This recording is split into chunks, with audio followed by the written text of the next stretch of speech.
Ассаламу алейкум, әзизлер, сіздер менен отау ішінде және бір мәртебе көрісіп тұрғанымыздан қатты қуаныштымыз.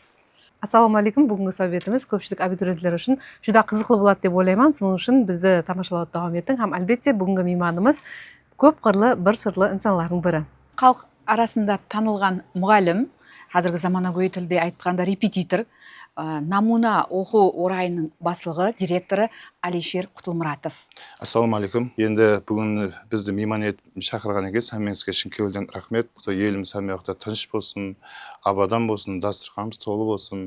Әмеяқта өсілердің жұмыстарында үлкен табыстар болсын. Сіз бір үлкен кәсіптің иесісіз, елдің жұрттың алдыңғы қатарында жүретін кәсіп, интеллигент, хақиқи бір зиялы кәсіп бұл ұстаз мұғалімсіз. Өзім таныстырсам, мен атым Алишер, фамилиям Құтылмұратов. Тақтөбе районында туылғанмын. 96 жылы мектепті бітіріп, Нүкіске келгенбіз. Енді мен сол жерде айтып өтетін болсам, Нүкіске келген уақытта еле көзінің алдында бір қара чемоданымыз бар еді. Ол чемоданның аузы ілінбейді. Кітаплардың бәрі соның ішіне жайғастырғанмын. Сөйтіп біздерде пресшіп деп айтылады. Пресшіппен белінен екі жерінен буып, бісміллә деп Нүкіске шыққанбыз. Құдайға шүкір, бірақ енді біздер ауылда 95 жылдары мысалға таярланайын десек, мектепте мысалға оқытатын жоғары дәрежедегі репетитор ұстазлар дерлік жоқтың қасында еді. Сол 95 жылы біздер тебесін Оразбек апа деген ұстазымыз бар еді. Онан кейін қазір Құмш апаларымыз бар.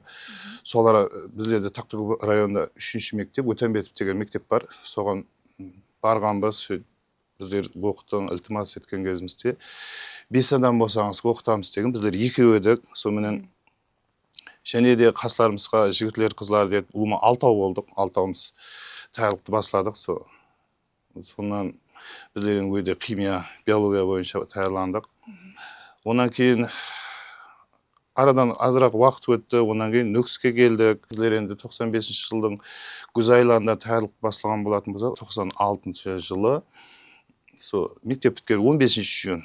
Ол кезлері Нәзира, өзіңіз хабарыңыз бар, біздер ауылда өскеннен кейін біздерге нелеп жер бөліп беретін еді. Пақтап отайды ғой.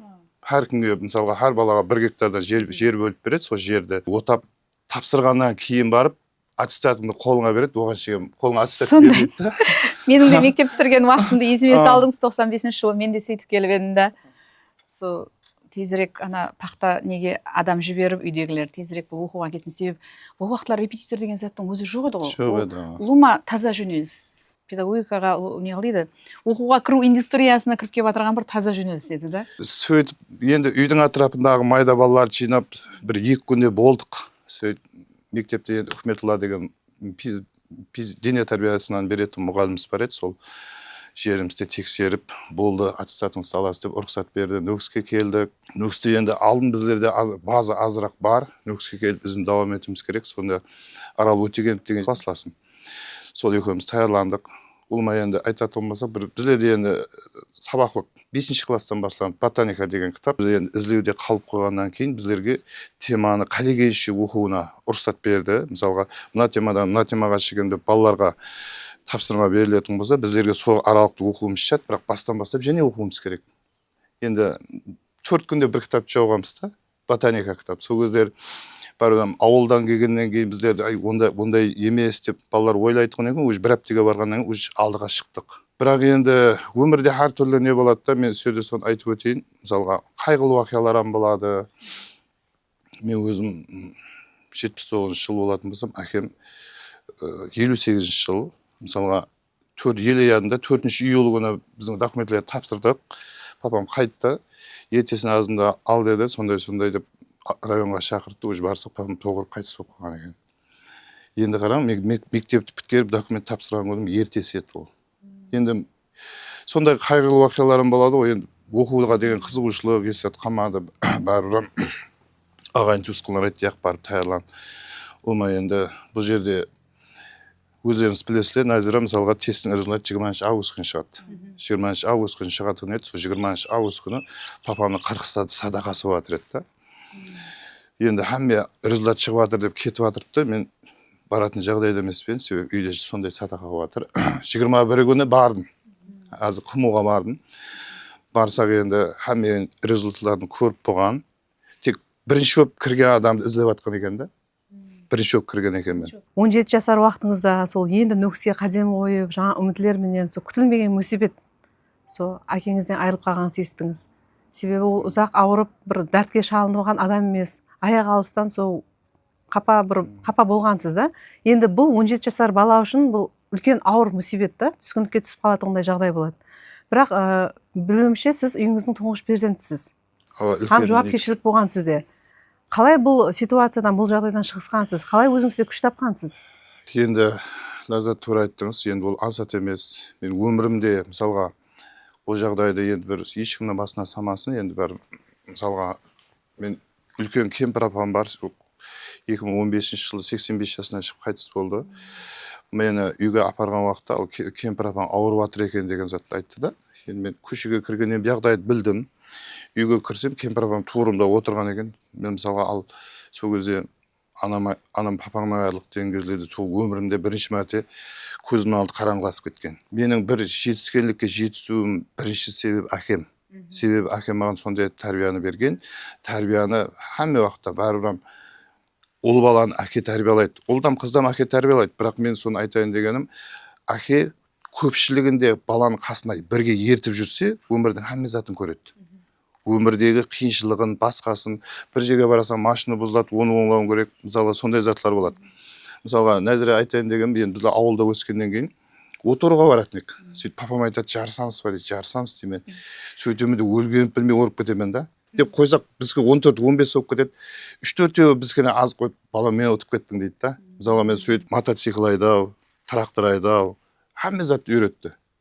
Сонан кейін мысалға папам қайтыс болғаннан кейін, онан кейін мысалға сол бұрын көріп жүрген қиыншылықтарды бәрібір давам ету өзім мойныма қалған себебі анама мысалға папам бірден сондай болып қалғаннан кейін 38 жасында қайтыс болып жатырыпты да енді. Сондай болғаннан кейін мамам бірден шокқа түсіп қалған.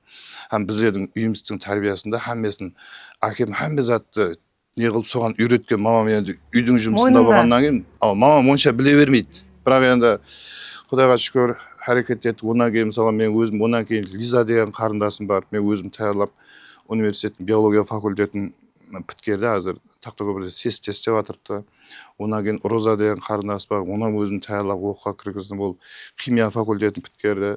Онан кейін Мақсұт деген інім бар. Ол юридиканы біткерді. Қазір Қалпақ мемлекеттік университетінде юридика факультетінде мұғалім болып істеп жатырыпты. Әке һәм ажаға болғансыз. Енді әммесінің енді тойы, олардың несі бәрінде өзім главный құда болып жүргенмен, енді ол бәрібір өмірдің несі сондай екен. Дегенмен өмірде главный сенің рауажлануың атрапыңа қарап, көргеніңе қарап істелетін затлар екен да. Соның үшін мен мен өзім әке сипатында әрбір ата-ананың әсіресе мына әкелерге балаларын қасына ертіп көбінесе соларды қасына ертіп жүрсе, ертең өзінің рауажлануына жақсы болады. Мен өзім басыма өткен да ол. Құдайға шүкір енді онан кейін оқуды давам еттік. Мен енді бұл даярлық мәселесін 2001 жылдан бастағанмын. Бірінші бакалаврды оқыдық. Бакалаврдан кейін магистратураға кірген кездерінде уже даярлық бастағанбыз. Онан кейін аспирантураны оқыдық. Қазір енді бір 25 жылдың майданы болды. Енді даярлық мәселесінде әмме басқышыларын дерлік көрдік. Қазір енді жылда түрлі өзгеріс жатыр. Мысалға, қазір сертификатлар шығып кетті. Әммесі басқышымен келатырыпты. Енді сонша халықтың балаларын оқыттық. 25 жылдан бері қанша баланы оқуға кіргізуіне тәсір еттіңіз? Жылына 500 болғанда да уже бір 12 мың, 13 мыңның атырапы. Енді онdan көплеу болған уақытларым бар енді. Бір 12-13 мыңның атырапында балалар уже 25 жылдың ішінде. 25 жылдың ішінде 13 мың адам сізден таярланып оқуға кірді, иә? Бұл үлкен көрсеткіш. Сіз бүткіл деп қарап тұрғанда бір тәлімнің ауыр жүгін көтерісіп отырған бір инсансыз да? Тек химия биология тарауы, бірақ 2019-дан бастап па уже мәжбүри пәнлер қосылды. Мәжбүри пәннің қасында тарих бар, математика бар, тіл бар. Тілдің өзінде мысалы қаралпақ тілі бар, орыс тілі бар, өзбек тілі бар. Сол бойынша қазіргі уақытта біздерде намунаны оқу орайында тикара пәнлерден химия биология, ал мәжбүри пәнлерден математика, тіл, онан кейін тарих пәнлеріне даярлықтар болып жатырды. Сертификатлар дұрыс баланы біраз миетін жеңілдетті ме яки енді уақытын бөледі ме? тура айттыңыз. Сертификат былайша деп қарайтын болсақ, біздер мысалы ұстаздық ретінде қарайтын болсақ, сертификат бұл туры, жүдә туры зат. Себебі айтайық, бұрынлар біздер мемлекеттік тестке тапсырғанда жылына бір мәрте имканият берілетін еді. Бірінші имканияттан егер ол қалды ма, уже екінші жылға және таярлану керек. Қазір сертификатта жылына 3 мәрте имканият беріледі. Сонымен бір қатарда және мемлекеттік тестке кірумен 4-еу болды да. Мысалға бұл айтайық, ол 1 жылдағысы. Егер де оны ертелеу басласа, мысалға айтайық, 8-ші классында таярлық басылады. Мысалға 8-ші класс, 9-ші класс, 10-ші класс, 11-ші класс 4 жыл болатын болса, ол мысалға 4 мәрте емес, 3 мәртеден имканият болғанда да 12 имканият бар. Тестке кіремен деген 13-ші имканият бар да. Тесттің өзінде де қазір 5 оқу орнын таңдау мүмкін да. 5. Қандай зор, я біздердің уақытымызда тек бір оқуға кіруің керек еді. Кейін құлаған адам әр жылы тапсыра береді, 4 жылдап тапсырған классластарымыз бар. Біздерде мысалға қазір тапсыратын абитуриент өзінің қалеген 5 пәнді ең жақсы көретінінен бастап, әсте деп төмен қарап таңдау керек. Ішінде біреулер болады. Тек мен соны оқимын, мен басқасын оқимын, өзіне сенгендер да. Олар бір жер жазып қоюы мүмкін. Бірақ ондай болған кезде де оны өзіне сенген адамдар. Мысалға біздер Емелеусі деп факультет деп айтамыз. Емелеусі факультетінде конкуренция былайша бәсеке дым жоғары. Мысалға біздердің таярлығымызда 500 бала таярланып жатқан болатын болса, соның кемінде 450-і Емелеусіне тапсырамын деп шығады. Соның үшін оның балл дым жоғары болады да. Мысалы, милли сертификат деп айтылады. Милли сертификатлар 3 жылға жүреді. Мүддеті 3 жыл. Мысалға 9-ші класты оқып отырған оқушы дейміз, егер абитуриент дейміз, егер де ол сертификатын алса, 10-ші классында, 11-ші классында таярланып жүру шарт емес.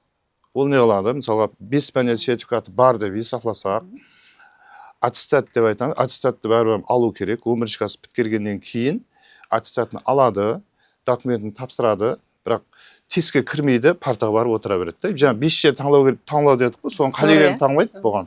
Дұрыс пікір. Сіздің ең бірінші ұстазыңыз әкеңіз болған екен да. Сіз қазір міне сонша адамға ұстаздық етіп жатырсыз. Ұстаз ол балаға өзінің барын береді, шәкіртке. Бірақ шәкірттен ұстаз не үйрендір күте ме? Әлбетте күтеді. Себебі шәкіртіңнің, мысалы, атырабында неше шәкіртің болса да, әлбетте жақсы болуын қалайсың. Сен өзіңнің ойлағаныңнан зият болып шығатын шәкіртлер болады. Өзің ойлағандай шәкіртлер болады. Өзің ойлағаннан төмен шәкіртлер болады. Оның ар жағында не зат деп есептейтін болсақ, барлығы ол ата-ананың тәрбиесі. Ата-ана жақсы тәрбие берсе, ол балада әлбетте рауажлану болады. Мысалы, мен айтайын, қазір біздерде не қылады? Енді баласы 11-ші класс болады, ал дейді, біздің пәленше дейді, 11-ші класс болыпты дейді, бұны дейді, енді бір таярлатайық дейді. Оған шейін ол баласының неғып жүргеннен хабары жоқ та оның. Баланы, мысалға, менің өзім ойым, уже 5-ші класс, 6-ші классларға өтті ме, оның неге қызығасаң? Уже соған бағдарлап басылау керек. Қазір мысалға, англишан тілдер рауажланып кетті. Мысалға, соларды білу керек, соларға ітібар беру керек. 6-ші, 7-ші, 8-ші класстан бастап бір бағдарлаған бала, ол ар жағына 9, 10, 11-ге барғаннан кейін өз қызып ар жағына тартып кете береді. Біздерде не қыламыз? 11-ші классқа барады. Мысалға, биологияның өзінде мынандай да, бала менің жақсы болу генге байланысты. Бірінші кезекте, екінші жақсылайынан алған тәрбиеға байланысты. Гені қандай жақсы бола берсін, жақсылығынан тәрбие алмаса, ол баладан рауажлану болмайды. Соның үшін ертелеуден бала мысалға шұғыланса, ол кезде оның нәтижесі кем-кемнен жақсыланады. Ұстаз бұл жәмиеттің тәрбиешісі да.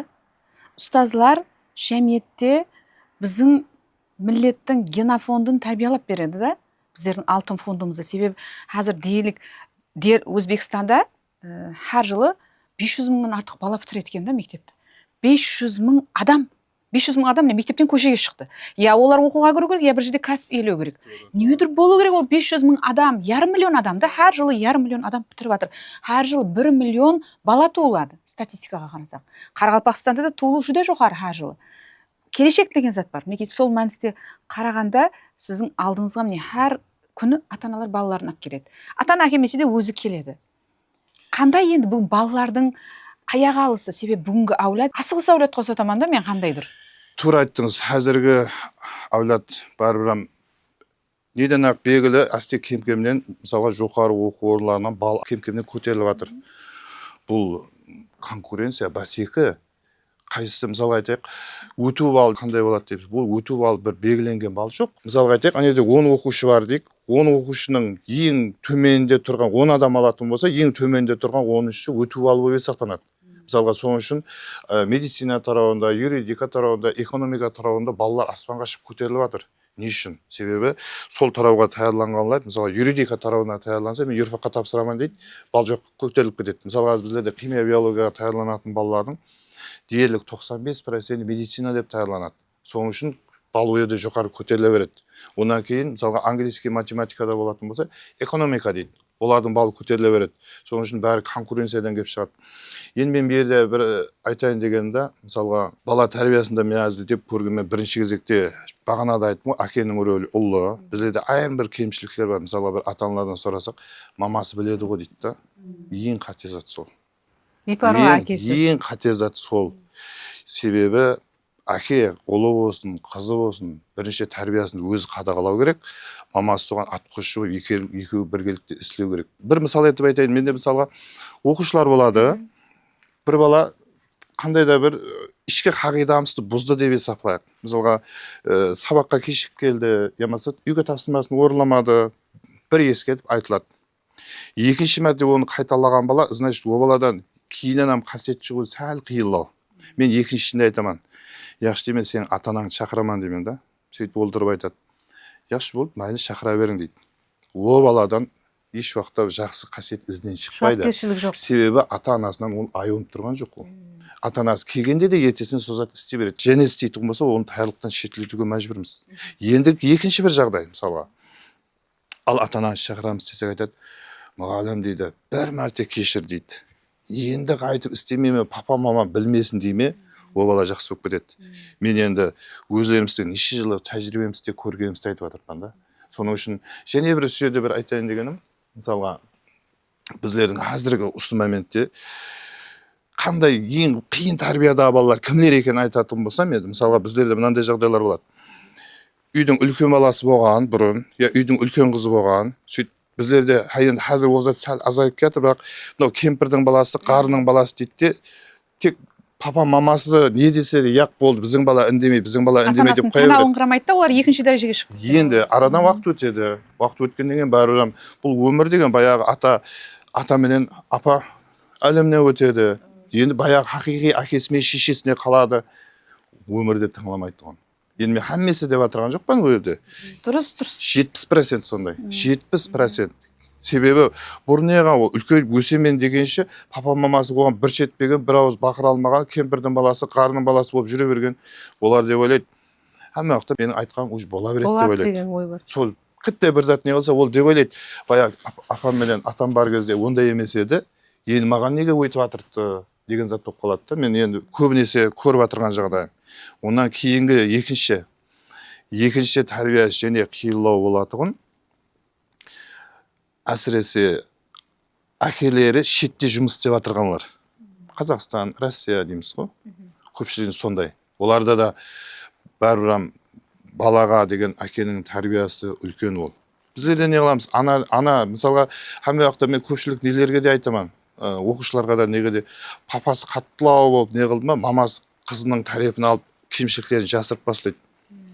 Мен айтамын, ондай етпең деймін да. Папасы бақырады дейді. Бақырсын деймін. Бақырсын, сонда анау рауажлану болады.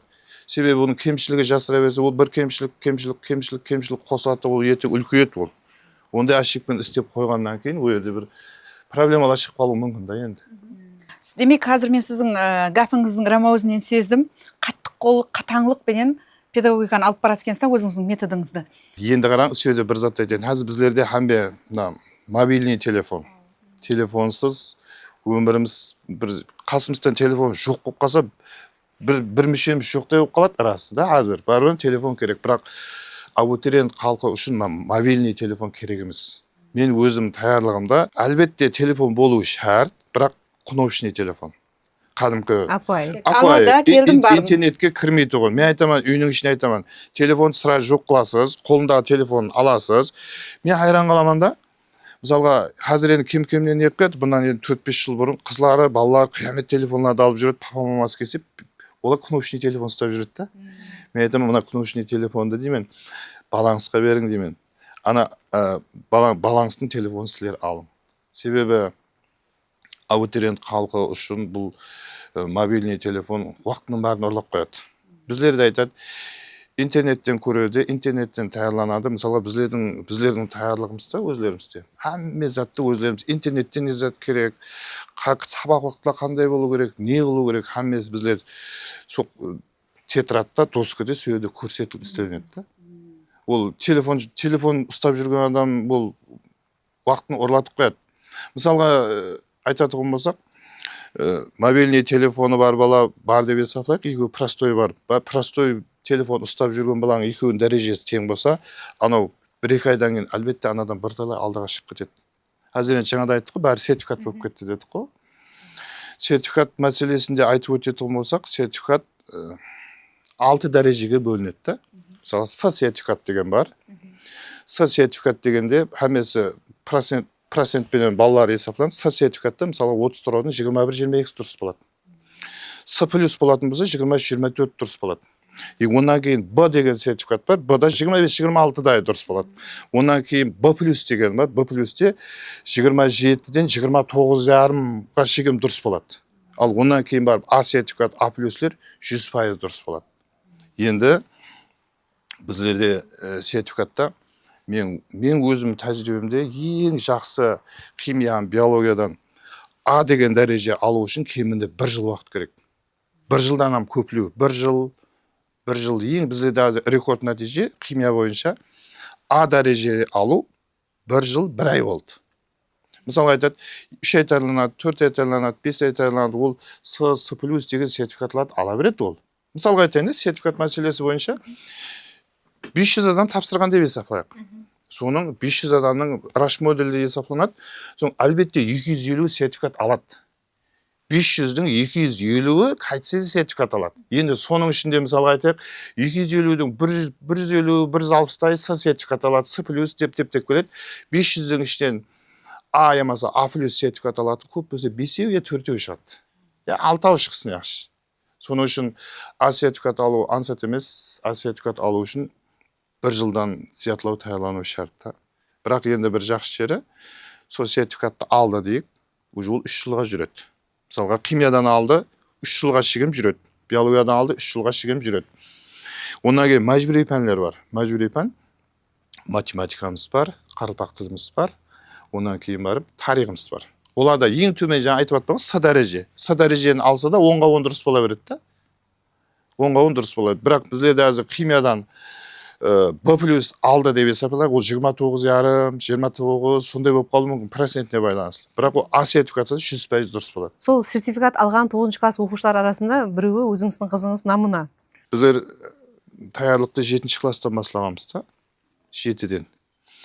Алдын өзім сөйде бір гапты айтып өтейін, алдын негізі біздің қыз английскийге қызығатын еді. Не үшін дегенде, гапты енді басыланғаннан бас беттен алып келе қояйын да. 2019 жылдың февралының ішлері еді сол. Февралының ішлері ме, неден қарап отырсам, сол жылдан басылып президент мектебі ашылады деген хабарландыру шықты. О дедім, біздің бала точно сол кезде 4-ші класс. Алпамыс Махмутов деген балам бар. Сөйтіп, таярлықты басылайтын болдық. Сол кездері қызым, балам 4-ші класс болса, қызым 2-ші класста. Сөйтіп, таярлықты үйде Юсіп деген, hamda Дәулет деген 2 студент балалар үйге оқытты. Сол кезде мен қызымам қасына барып затларын жайып отырады да, английскийден кітте бір зат береді. Сөйтіп, сол английский не қылып отырады біздің қызымам, баламмен қасында отырып, болмаса 2-ші класс кезінде. Енді бағана қызымнан гап басыланғаннан айтып жатқан, сонан 7-ші классқа шейін болды, английскийде жүрді. Хакім кубогы болды. Хакім кубогынан 2-ші орынды алдық қалада да. 2-ші орын алғанда да сол 50 сұраудан ана 1-ші орын алған 50-ге 50 шешкен, біз 50-ден 49 шешкен да. Күшейіп кетті ғой зана. Сөйтіп жүріп не қылсақ, қызым айтты, папа деді, сондай деді, мен бармын деді, врач болғым келеді. Ол врач болғым келетін болса, онда бізде английский тоқтатамыз. Себебі английский тоқтатпасақ, әммесіне үлгеру қиын да. Біздерде айтады, бірінші английскийде сертификатын абасын, кейін химия биологиясын бастайды. Ол ұлыма қатезет та. Себебі бірінші оқуға кіріп алу керек. Оқуға кіруде английскийден экзамен болмайды мединститутта. мединститутта экзамен химия болады, биология болады, тарих қарылпақ тіл математика, я болмаса тарих орыс тіл математика. Сөйтіп біз не қылдық, сол жерден английский тоқтаттық та химия биологияны бастадық. Қызым енді өзімде таярланды. Енді барбір ана өзің қызың болғаннан кейін ішіңде не болады екен мынандай. Менің сонша күшлі балаларым бар, арасына түскен кезде бұл қалай болады деген зат болады да енді. Тапсырмаларды алды, ертесіне уже бірінші контрольный болып жатырды. Сөйтіп ішімнен не қылып тұрпан, енді өзімде күшлі оқушыларды білемен, пәленше төлешелер күшлі деп тұрпан да. Енді ол бірақ химия биологиядан күшлі, бірақ тарих әмме үшін тең болып тұр. Сөйтіп енді ол жерде 200 оқушыдан контрольный алынды. Сөйтіп ішімнен не қылып тұрғаннан кейін 0-мен шыққандар бар ма дедім. 80 сұраудан қате шыққан бар ма дедім. 4 адамның несін көрсетті. Кімлер дедім, ішінен қызым шықты да. 4-дің ішінде шықты, 200 баланың ішінде. Ішіне айтым, оқы дедім, болады дедім, құда қаласа дедім, әрекет етеміз. Бірінші математиканың сертификаты болды. Математиканың сертификаты, значит, июньда бастап, июль, август, сентябрь, октябрьдің басында болды. Бірінші сертификатқа кіріп шықты. Уже не қылып көрсек, нормально істегеннен С+ деген сертификат алды. С+ біздерге болады. Биологияның результаты 25 декабрь күні шықты. 25 декабрь күні шықты. Онан А сертификат алды. Онан кейін химиясына кірдік. Химияны январдың 27 күні болды. 27 январ күні результат шықты да оның. Или кеште үйге келіп жатыр едім. Енді оны несіне кіріп көресең, өзінің телефондан көрмесең болмайды. Көрсек уже А сертификат алған екен, сөйтіп уже қуанып, қызымды құшақлап деп, азырақ ана қуаныш жасылары болды. Себебі біздердің таярлығымыздағы бірінші 189 еді. Ол өзімнің қызым болды, 9-шы класс. Сіз сондай бақытлы инсансыз. Хәуесіміз келіп атырыпты да, себебі неге қызыңыз 9-шы класс болып тұрып сондай дәрежеге жетті. Балаңыз, алпамыз Американың Корнелл университетінің $362,000 грантын ұтып алғанда, $362,000, оның ішінде оқуы, жасауы, әммесі бар. Ол университет толық мойнына алып атырыпты бұл баланы оқыту үшін. Американың сондай атақлы, жоғары дәрежедегі топқа кірген университет. Бұл ненің нәтижесі? Бұның бәрі үйде қадағалау. Мен бірақ арасы не демес, балаға қатты оламан деп не қыламын, бірақ арасы ұлыма да қызыма да бір осы кез үшін бірдім қаттан бағырып көрмедім. Айтаман, айтқан затымды орындайды. Президент мектебіне 2019 жыл бірінші қабылдау болды. Балам 5-ші класс. Уже біздер таярлықты қатты көріп жатырмыз. Сонда бірінші болады, сол жылы 2089 бала тапсырды да. 2089 баланың үшін 24 бала алады. Бір орынға 89 баладан туыр келіп тұрды. Бірінші басқышқа кірді. Бірінші басқышта математикадан біздің балада енді мына 46-шы мектепте прогрессте рус классында оқығаннан кейін біз бір қатені пейшембі, дүйшембіден жіберіп қойдық. Пейшембі, дүйшембі, сәршембі, мысалы пейшембіде жүрген пойыз, сәршембіде Мейірге барды, дүйшембіде Мейірге барды. Мейірге барған кезде неше сағат кетті деген сұрадым. Өш бір қате кетіп қалды. Себебі оны білмей қалдық қойды. Және бір қатені бәрібір істей алмаған 30-дан 28 шешіп, 2089 баланың ішінде 37-ші болып тұрды. Енді екінші басқышта 2089-ның 480-і қалған шығып кетеді, 480 екінші басқа 24 үшін түседі да. Құдайға шүкір, балам мысалға 2019 жыл 20 август еді, соған результат шықты, президент мектебіне кірді. Енді ол қуаныш жасылар өзгеше. Қарақалпақстанның ішіндегі 24 бала, онан 12-12-ден 2-ге бөліп оқытады. Балам кірді, енді мен айтайын дегенім, сол жылы президент мектебі ашылды, 11 декабрь күні болды, 2019-дың. Енді ата-аналардан бізді залда болып отырыпты, артбетте отырыппан. Бұрақла алып бірінші қоңырау қағылады деді. Енді мен ойымда есеп жоқ, қарап отырсам, біздің бала қоңырауға келатыр. Олан басқаша болады екен да. Енді айтайын дегенім, Нөкіс қаласы президент мектебінің бірінші қоңырауын қаққан бала біздің бала. Тарихта қалды. Енді 27 март күні еді. Таңда енді сағат 4-лердің уақытында папа кірдім деп бала бақырып атқан екен да. Не болып қалды деймен, енді таң 4-те ойламайсан ғой енді. Себебі бала ояқтың уақыты ғой, сол ояқтың уақыты күндіз болады да. Сондай болады екен, таңғы 4 еді. себебі бірақ біздің балалар енді көп харекет етіп, мен бірақ расы құдайлығы мен ол шеттің оқуға тапсыру системасы бойынша тәжірибем жоқ. Бірақ баланы өз харекет етті, менторларды жалладық. Балам дедім, hamma зат істе, менен не керек, мен сұрап тұр, мен саған барлық жәрдем беремін. Еш заттан қайтпады. Ақырына шегем көр дедім. Ертең ішіңде не болып қалмасын. Мысалға жылда Қарбақтың зират байрамы болады. Бізде ауылда енді атымыз мініп, жолға ат шауып, сөйтіп Бұрыштаудың үстінде ат шауып, сөйтіп өскен балаларымыз да, жылда тойдан қалмаймыз. Баламдам ертіп жүремін қасыма. Кешегі 14 күні болды ма? Декабрьдің 14 күні болған шығар деймін. Қарбақтың тойы. Балам бара салман десем, папа деді, осы рет бармай ақ қояйын деді. Неге дедім. Бұл ақырына шегем, және не қылайын?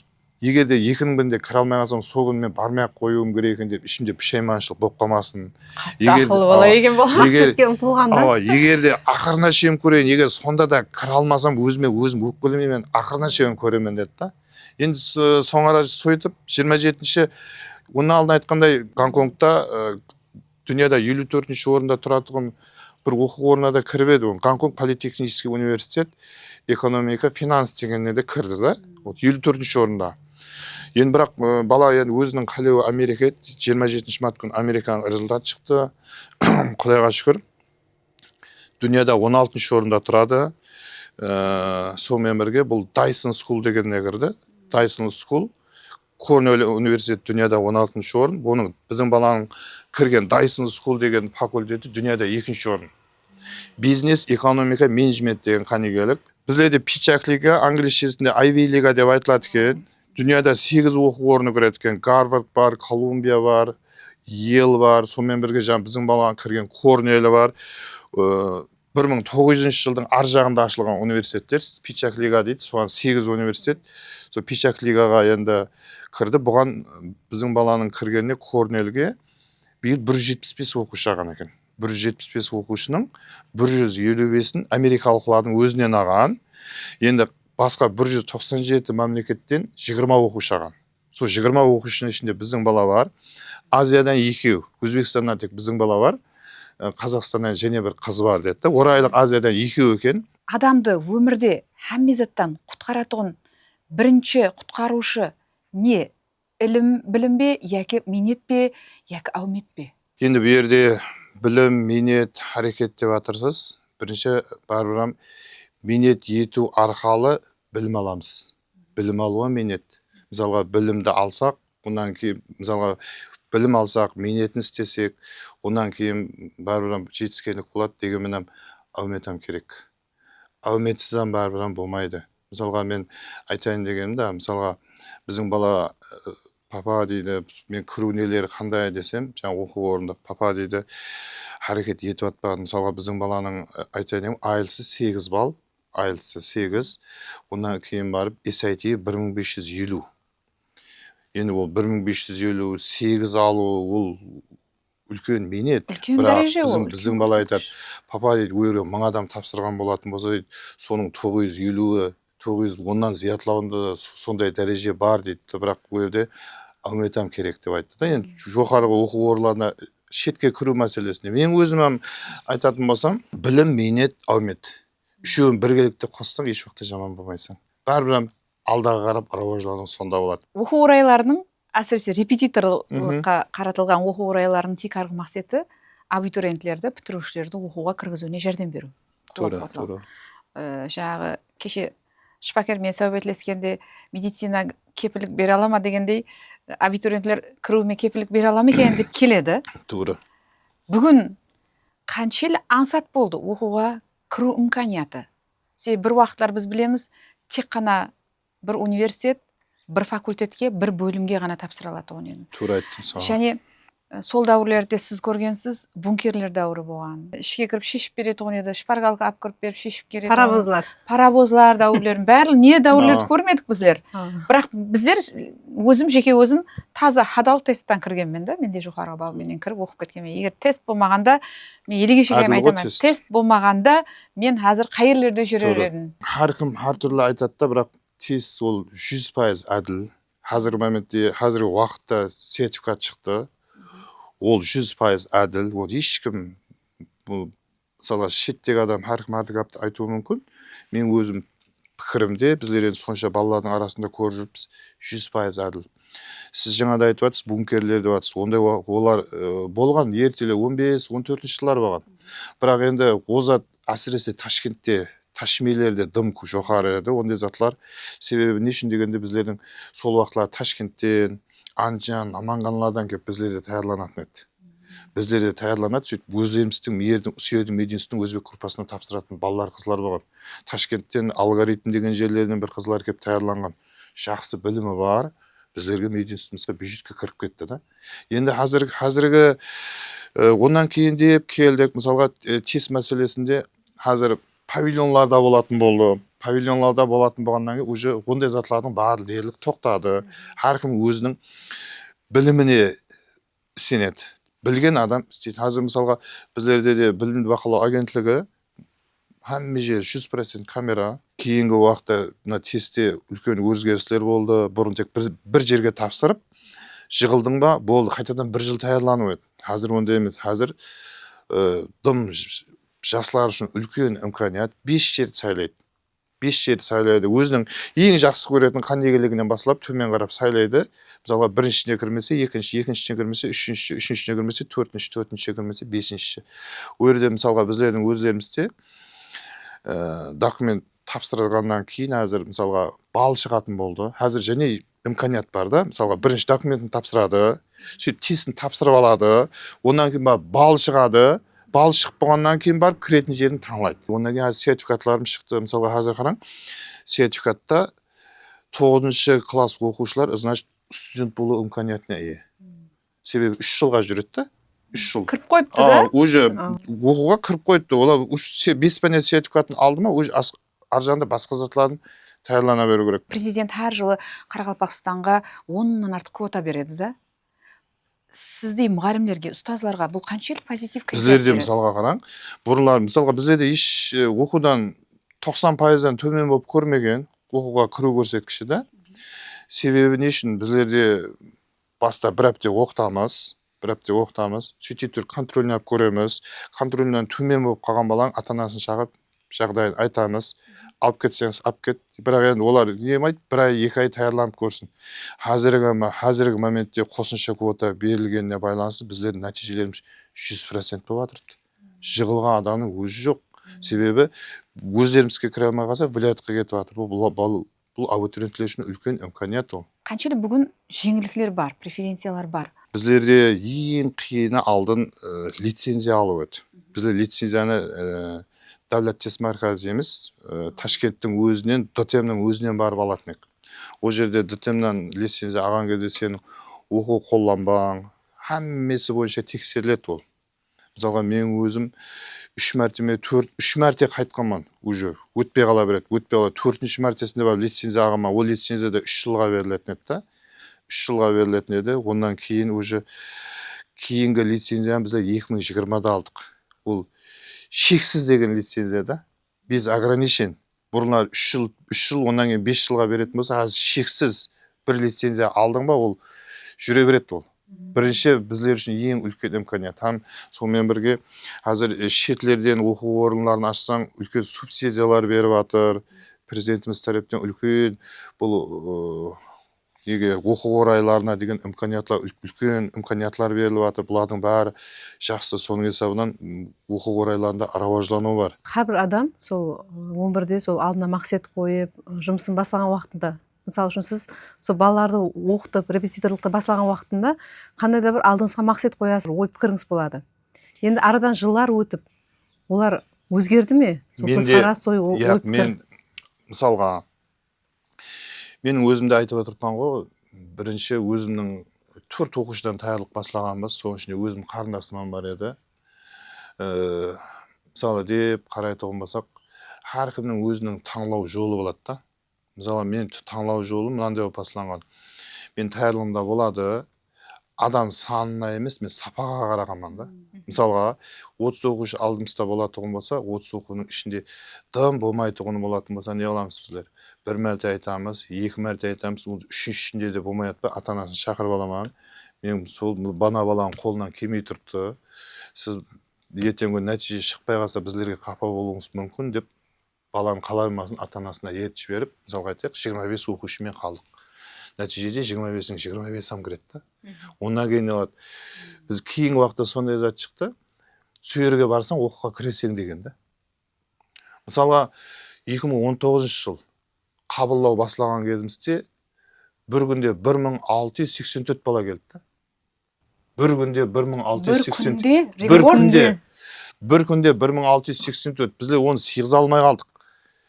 Енді ол сыйғызу мүмкіншілігі жоқ. Сөйтіп мен мысалға басқа репетиторлардан жәрдем сұрадым. Мысалға маған бір аптаға оқытып беруге жәрдем берің деп сұрадым да.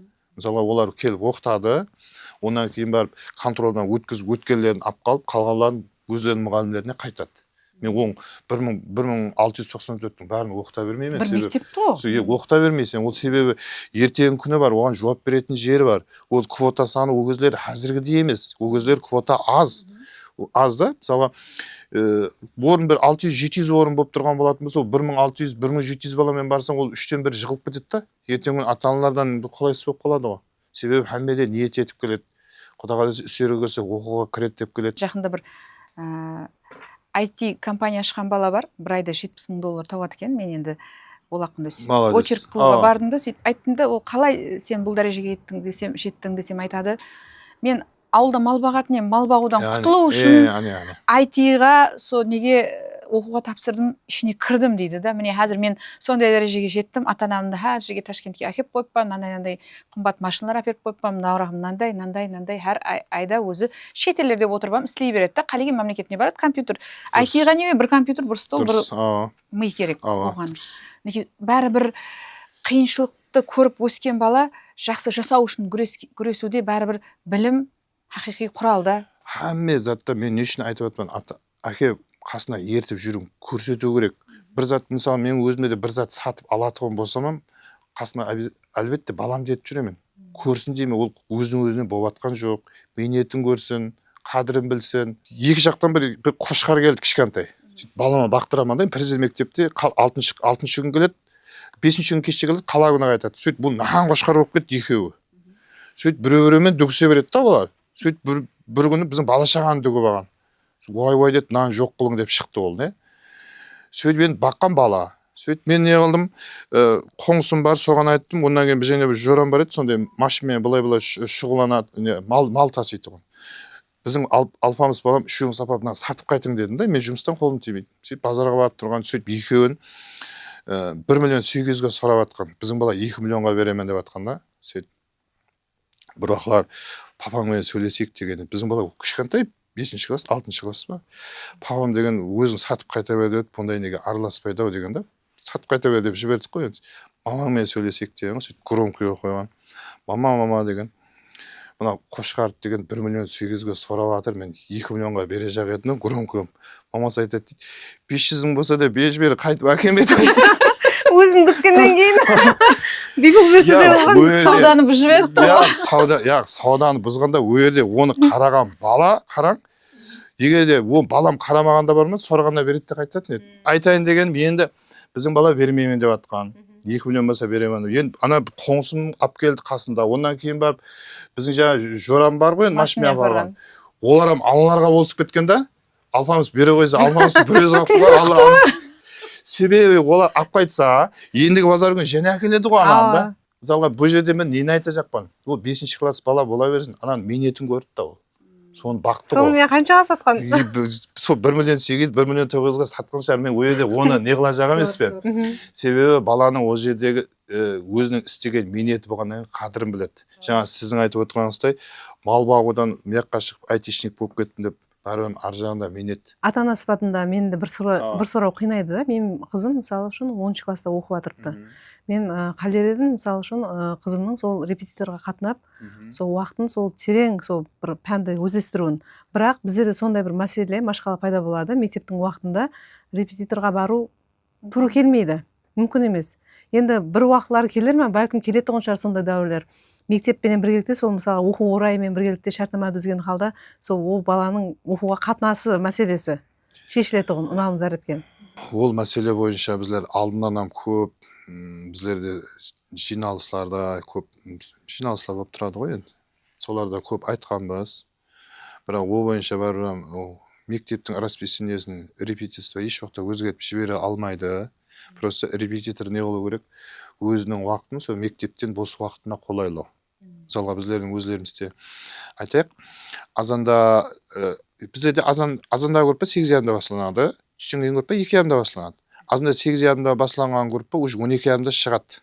12:30 чыкты ма, ол түштөн кийинки сабагына барууна болот. Үлгөрөт. Ал түштөн кийин группамыз 2:30 башланат. 2:30 башланды ма, уже мектептен олар 1:25 чыгады. Уже ар жагында 50 мүнөттөй убакыт бар. Обедленүүгө, сол менен бирге жолдон жетип келүү, баарына өзлөр расчет алуу керек да. Бирок эми биздерде жана бир күйдүрөтүн жерлер бар. Биздерде эң не жери, кыйнай турган жери, мисалга, бала мектепке бармай калып, даярдык биттен жибермей атырыпты биздерде деп мектебине жалган сүйлөйтүн жерлер бар да. Биздерде эч убакта ондай болмойт. Мен айтамын, албетте мектебиңизге барың, силердин окутуп атырган устазларыңыз силерге имканият жаратып берип койду. Сиз үлкен устазсыз, сабак бересиз. Адамларга илимнин, билимнин сабагын бересиз. Бирок өзүңүзгө өмүрдө устаз сыпатында сизге өчпөй турган сабак болгон вакыяны эслей аласызбы? Өзлөр даярдыкты такта көпүрдө жүрүп, репетиторствону мугалимдерден сурап үйрөнөтүн кезимизде биздердин райондан сол убакытлары окутатын мугалим табуу кыйын эти. Пенсияга чыгып отурган Оразбек апа деген апамыз бар эди, химик. Сонун үйүнө барганбыз. Биринчи химиянын, биологиянын сырларын сол ападан үйрөнгөнбүз. Сол аркылуу НОКСке келдик, ОГУга кирдик. Кудайга шүкүр, ондан кийин және айтатын болсом, мен илмий башчым Төрөниязов Элмират ага деген көп, мен мисалга диплом жазуу маселелеринде де өзүңүз билесиз, кыйынчылыктар болот, хаммесине жардам берген. Мен соларды устаз деп билемен. Себеби олардын устазлыгы кандай деп айтсам болот. Сенин истеп атырган мээнетиңе карап отуруп, тапсырманы көплүүдөн берип сени кыйнайт да. Сол жерлери унайт. Барбыр болду, мына бүгүнчө болот деген зат негизи менин оюмча кате. Көплөө бола берүү керек. Сонда баарынын эплеп истөө үчүн алдыга умтулуп, сенин 5 күндө истеймен деген затыңды 3 күндө истөө мүмкүн. 1 айда истеймен деген затыңды 20 күндө истөө мүмкүн. Деген мен анам, солардын мээнети мен үчүн улуу. Убакыт сиз үчүн Убакыт барбам, канемет го барбам. 1 минуттун өзү кадырлы.